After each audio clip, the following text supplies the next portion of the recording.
दूध में घी मिला दिया तब तक भी ठीक है, अब दूध में शहद मिला दिया जब तक भी ठीक है।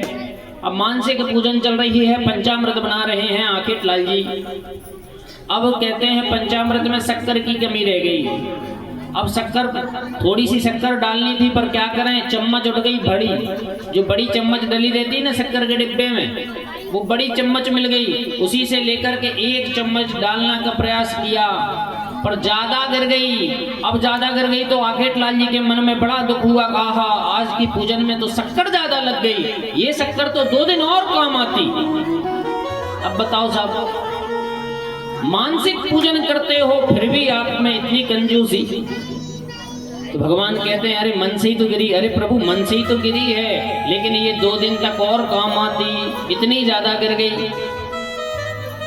तो कहने का अभिप्राय इतना है, जीवन में कुछ करना है तो हाथ खोल करके किया करो। अरे ना कुछ लेकर के आए थे, ना कुछ लेकर के जाओगे। एक व्यक्ति ने कहा कि हम तो लेकर के जाएंगे। कहा भाई कैसे लेकर के जाओगे? मुर्दा के ऊपर आपने देखा होगा सिक्के फेंके जाते हैं, ले इस सिक्के के लिए तू मरता था, जीवन पर्यंत यहाँ तूने कमाई कर ली, आज एक सिक्का ले जाके बता दे। मुर्दा अकेला चला जाता है, पीठ पे पड़ता है, सर पे लगता है, क्या एक भी सिक्का लेकर के जाता है? बताइए। किसी ने कहा कि पेट में छेद करके सिक्के भर दो तो चले जाएंगे। किसी ने कह दिया भाई कहने वालों को क्या है, कुछ भी कह सकते हैं। अरे पेट में ऑपरेशन के द्वारा गिड्डियां की गिड्डियां भर दो तो शायद ऊपर चली जाए। किसी ने कहा कि गुल्लक होती है ना, गुल्लक, तो पेट में ऐसे ही छेदा करके उसमें पूरे पैसा लुढ़क दो, पैसे डाल दो।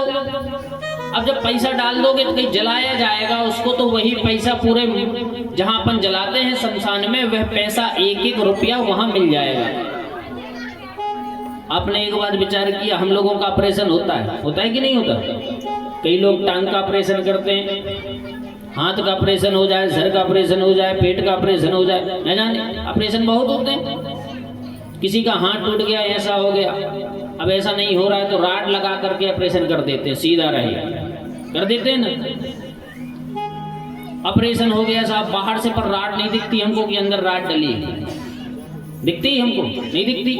और जब उसी व्यक्ति को मरने के उपरांत जलाया जाता है तो राड भी उसके साथ नहीं जाती। जाती ही क्या? वो ऑपरेशन से लगाई हुई वस्तु नहीं जाती, वह राड भी हमको वहां मिल जाती है। अब विचार करो, आपने जीवन पर्यंत यहाँ रह करके बहुत कमाया, आपके साथ में क्या गया? कुछ नहीं गया। जो जाने वाला था उसको कमाया नहीं, और जो नहीं जाने वाला था उस पर आपने बहुत कमाया है। मैं तो एक ही बात बताऊं, जाने वाला एक ही है, आपके साथ जाएगा क्या?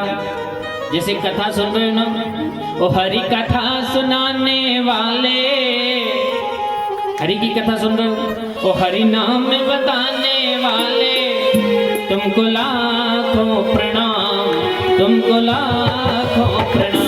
हरि की कथा सुनाने वाले, हरि की कथा सुनाने वाले, तुमको लाखों प्रणाम, तुमको लाखों प्रणाम। विचार क्या करना है?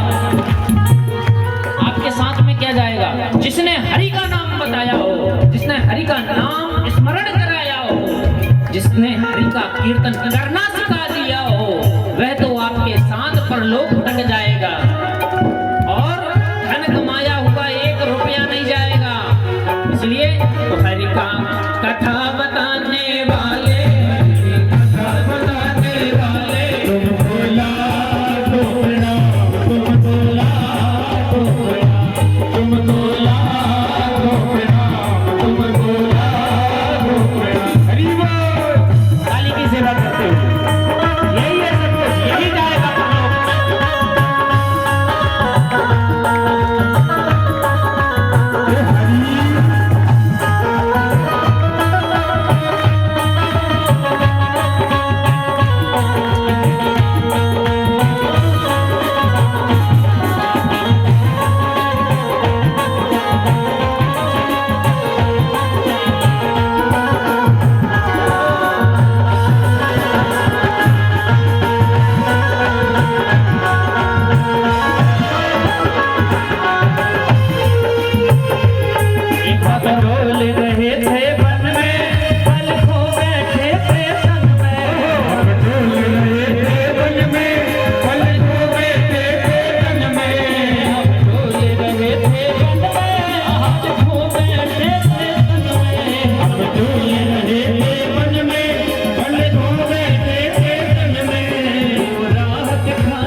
दुनिया में केवल लोगों के लिए अच्छा कर दो, थोड़ा धीमा करना पड़े भैया। अपन यहाँ जो कमा रहे हैं लोगों के लिए कितना भी अच्छा कर दो, कितना भी अच्छा करके बता देना, अरे सोने के रोड बनवा देना उनके लिए, उनको बुला लेना, लेकिन पीठ पीछे वो भी बेसवल कर किए जाएंगे। ये हकीकत है। जिसके लिए जितना अच्छा करोगे वह उतना ही बुरा समझेगा। इसलिए तो किसी ने कहा है क्या, बड़े भाव से तालियां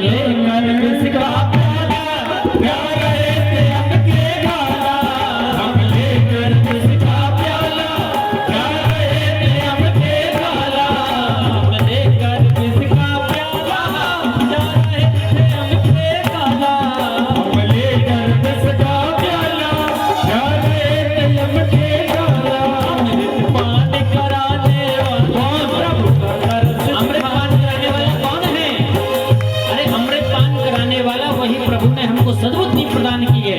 यही तो अमृत है।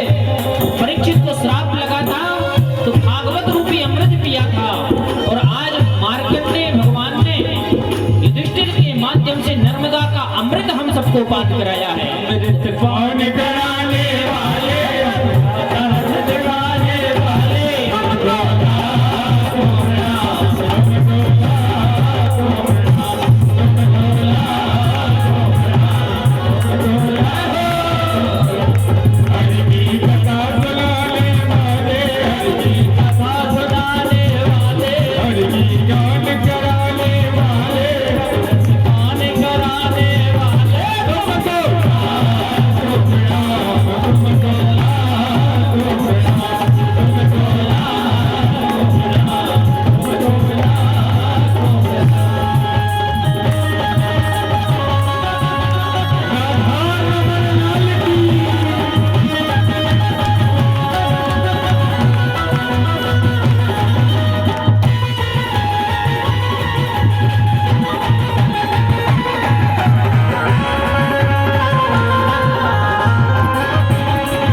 यही हमारे साथ जाने वाला है, बाकी साथ हमारे जाने वाला कुछ भी नहीं है।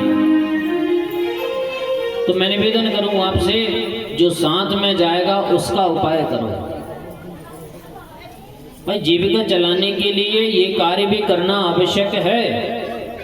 ऐसा नहीं है कि हम ये नहीं कहते हैं कि ये कार्य मत करो, कि वो कार्य मत करो, सब कार्य करो, सब जरूरी है। लेकिन अपना मार्ग बनाने के लिए, अपना मार्ग प्रशस्त करने के लिए भजन भी जरूरी है। जितना हमको अन्न की आवश्यकता होती है, उसी प्रकार हमारे शरीर को भजन की भी आवश्यकता होनी चाहिए। कहते हैं शरीर ने अगर आपके भजन नहीं किया तो परलोक में आपकी कोई गति नहीं है। एक भी कार्य अगर आपने सदरूप में कर दिया, धर्म रूप में कर दिया, तो आपकी यहां भी पूछ है और वहां भी पूछ रहेगी। तो मैं निवेदन कर रहा था आपसे, खान संगम में मोहिनी अवतरित होकर के यहां से जब आगे बढ़े हैं, उड़िया घाट आता है। उड़िया घाट तो आप लोग गए होंगे। एक बहुत पहले, लगभग मैं 8-10 साल पहले गया था। एक ब्रज किशोर दास जी महाराज रहा करते थे वहां उड़िया घाट पर। ब्रज किशोर दास जी महाराज संत थे, एक नई युवक संत थे। लगभग उम्र उनकी 35 से 40 के बीच रही होगी। मैंने अपने प्रत्यक्ष रूप से उनको देखा। सुबह ब्रह्म मुहूर्त में मां रेवा के तट पर जाकर के खड़े हो जाया करते थे। आगे तो दंडवत किया करते थे मां भगवती को। दंडवत करने के पश्चात में जल को स्पर्श करके मां भगवती की पूजन करके तत्पश्चात स्नान किया करते थे। विगत 7 दिन रहा मैं वहां। 7 दिन मैंने अपनी आंखों से नित्य उनकी क्रिया को देखा, क्योंकि वहां यज्ञ चल रहा था। उसी यज्ञ में मैं भी सम्मिलित था।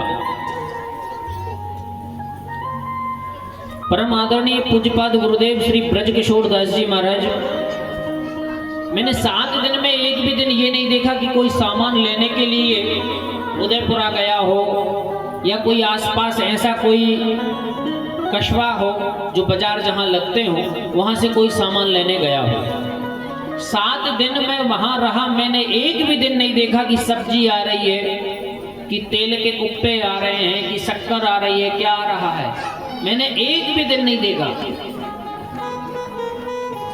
और शाम को मैं भोजनालय में कोई भी सामान देखने को भी नहीं मिलता था मुझे। ये मैं अपनी आंखों देखी बात कहता हूं। मैंने एक भी दिन ये सामान नहीं देखा कि महाराज जी ने व्यवस्थित करके रखा हो। और नित्य 7 दिन तक, जिस दिन से मैं पहुंचा वहां लोग कम से कम 100-200 लोग प्रतिदिन भोजन किया करते थे। 2 दिन तक तो मुझे समझ में ही नहीं आया। हमारे जो हमको स्वाध्याय कराने वाले कृष्ण गोपाल जी बनारस में रहा करते हैं, उनकी सानिध्य में मैं यहाँ यज्ञ में आया था उड़िया घाट। वह यज्ञ 7 दिन तक चला, 7 दिनों तक चला।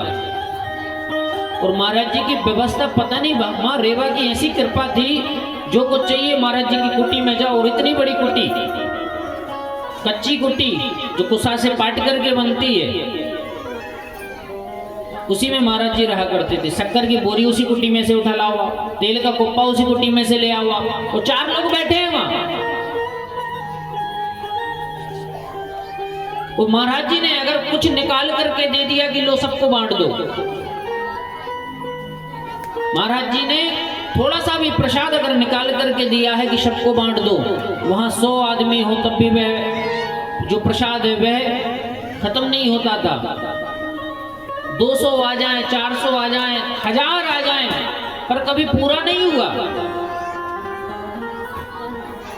ये महाराज जी की बड़ी कृपा थी। ये किसका प्रभाव है? ये मां रेवा का ही तो प्रभाव है। ये रेवा के तप का ही तो प्रभाव है। क्योंकि महाराज जी ने तप किया है तो रेवा सब कुछ प्रदान करती है। आपने एक वस्तु और सुनी होगी, जब कोई तप कर लेता है तो घी की भी आवश्यकता होती है, तो माँ रेवा से एक बार कह देते हैं माँ घी की आवश्यकता है। तो परम आदरणीय पूज्यपाद गुरुदेव ने कहा कि घी नहीं है, अरे रेवा बह रही है, रेवा बह रही है, एक टीन का कुप्पा लेकर के जाओ और घी भर के लेकर के आओ। और वो जाकर के नर्मदा जल को ले आए हैं और जलती कढ़ाई में उसको छोड़ दिया है, जिसमें पुड़ी भी सिक रही है, हवन भी हो रहा है सब। ये मैंने वहां का एक चमत्कार देखा है। ऐसा हालांकि एक चमत्कार तो परम आदरणीय पूज्यपाद गुरुदेव ब्रह्मलीन हो गए श्री बनखंडी जी महाराज जी के पास भी था, क्योंकि उनकी सानिध्य में लगभग मैं 8 से 9 वर्ष रहा। ये प्रत्यक्ष रूप से मैंने उनको भी देखा है। कल हमने कथा सुनी थी बनखंडी जी महाराज की बगलवाड़ा की, वहां मैंने देखा कि प्रत्यक्ष रूप से महाराज जी अगर घी कम हो जाता था तो माँ रेवा से लेकर के आते थे और रेवा का जल छोड़ दिया जाता था, जिसमें पुड़ी भी सिकती थी। मैंने अपनी आंखों से देखा है।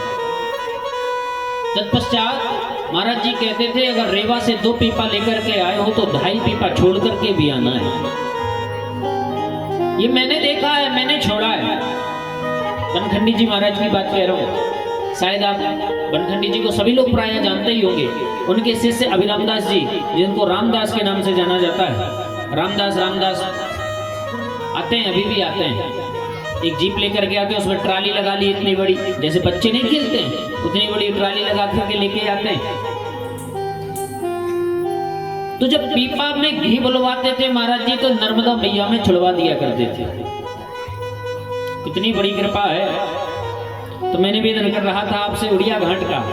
उड़िया घाट से थोड़े और आगे चले तो बौरास घाट आया है, बांसखेड़ा आया है, कैलकच्च आया है। घाट तो बहुत हैं, लेकिन ये अपने नजदीक है इसलिए मैं इनका नाम ले रहा हूं। तो प्राय इनको सभी लोग जानते हैं। बांसखेड़ा, कैलकच्च, अनघोरा, जहां जनकेश्वर तीर्थ कहलाता है। अनघोरा में पिछले वर्ष बहुत बड़ा यज्ञ हुआ था, शायद आप लोग दर्शन करने भी गए होंगे। कुमार रेवा का इतना सुंदर यज्ञ, शायद इतना बड़ा अपने क्षेत्र में तो कभी हुआ ही नहीं। इतना बड़ा यज्ञ हुआ था अनघोरा में। यहाँ जनकेश्वर तीर्थ है।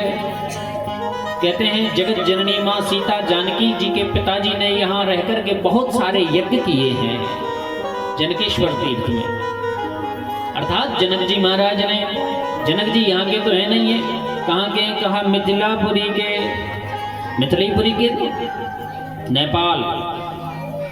नेपाल में मिथिलापुरी। वहां से केवल माँ भगवती का नाम सुनकर के, माँ रेवा का नाम सुनकर के वह यहाँ पर आकर के विराजमान हुए और उन्होंने अनेकों यज्ञ किए हैं। इतने यज्ञ किए यहाँ पर कि माँ भगवती सीता को भी यहाँ आना पड़ा था। कोई पिता अगर यज्ञ कर रहा हो तो बेटी नहीं आएगी क्या? बेटी को भी तो आना होता है। पिता द्वेष भाव से नहीं करता, पिता सद्भाव से कर रहा है यज्ञ तो समस्त परिकर को बुलाता है। और जो भी यज्ञ करता है वह तो सभी